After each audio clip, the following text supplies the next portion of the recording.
આપ સૌને દિવાળી અને નૂતન વર્ષની હાર્દિક શુભકામનાઓ. દિવાળી ઉજાસનો ઉત્સવ છે. રામ ભગવાન વનવાસ પૂરો કરી પાછા આવ્યા ત્યારે અયોધ્યાના વાસીએ દીવા પ્રગટાવેલા. તેની સ્મૃતિમાં દિવાળીનો તહેવાર ઉજવાય છે. તેમાં આપણે બહાર તો દીવા કરીએ પણ અંતરમાં પણ દીવો પ્રગટાવીએ. અંતરમાં દીવો કરો એટલે દયા, સંપ, પ્રેમ, ભક્તિ વગેરે સદગુણો ધડક કરવા. જો દીવો હાથમાં હોય તો આપણે અંધારામાં અટવાતા નથી. તેમ સારા ગુણો હોય તો આપણી જીવનયાત્રા સુખરૂપે ચાલે. દિવાળીના દિવસે ચોપડા પૂજન પણ થાય છે. તે આપણને જીવતરનો ચોપડો ચોખ્ખો રાખવાની પ્રેરણા આપે છે. જેમ વેપારી નવું માંડે તેમ આપણે કેટલા વધ્યા ઘટ્યા તેની તપાસ રાખવી જોઈએ. એટલે કે અંતરદૃષ્ટિ સાથે જીવન જીવવું. નવા વર્ષે ભગવાન આગળ અન્નકૂટ ધરવામાં આવે છે. તે બધું ભગવાનને અર્પણ કરી ઉપયોગમાં લેવાનું શીખવે છે. આ પ્રેરણાઓ સાથે આપનું નવું વર્ષ શુભ લાભ આપનારું બને.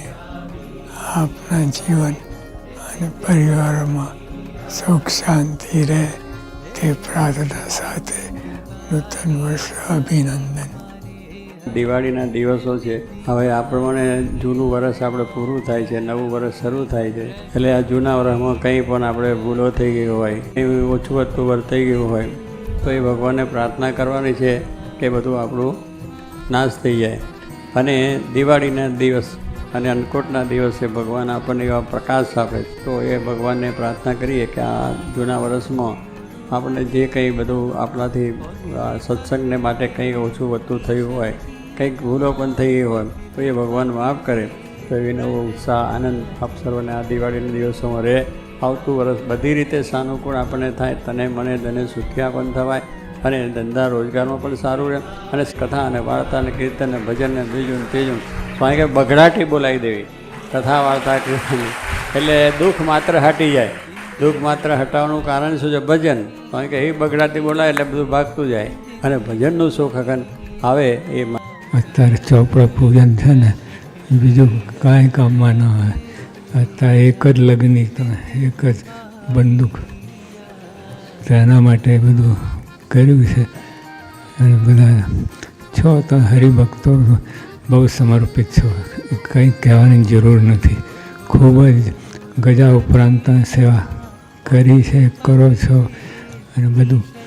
પણ આ તો આપણે વિશેષ લગ્ની રહે ભગવાનમાં એટલા માટે પ્રાર્થના કરી છે. ભગવાનમાં તમે જોડાયેલા રહો. બીજું બધું બીજે બધી વૃત્તિ ઉખાડીને ભગવાનમાં જોડો. વૃત્તિ ઉખાડીને ભગવાનમાં જોડો. એમાં લાભ છે. એમાં અનંત ઘણો લાભ છે. ભગવાનમાં વૃત્તિ જોડાય અનંત ઘણો લાભ છે. અને બીજું તો બધું આ ઠીક છે. અનંત જન્મ વીતી ગયા અને એમાં કાંઈ હાથમાં આવ્યું નહીં. આપણે કોરા ને કોરા રહ્યા. પણ આ ભગવાન હાથમાં બહુ મોટી વાત છે. ભગવાનને છોડતા નહીં.